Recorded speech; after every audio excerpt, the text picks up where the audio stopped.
Governor J.B. Pritzker, Attorney General Kwame Raoul, and Chicago Mayor Brandon Johnson held a news conference Monday afternoon, responding to President Donald Trump's threat to deploy members of the National Guard onto the streets of Chicago.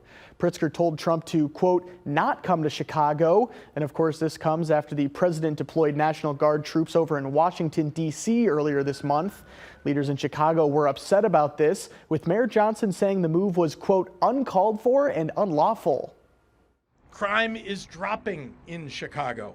Murders are down 32% compared to last year and nearly cut in half since 2021. Shootings are down 37% since last year and 57% from 4 years ago.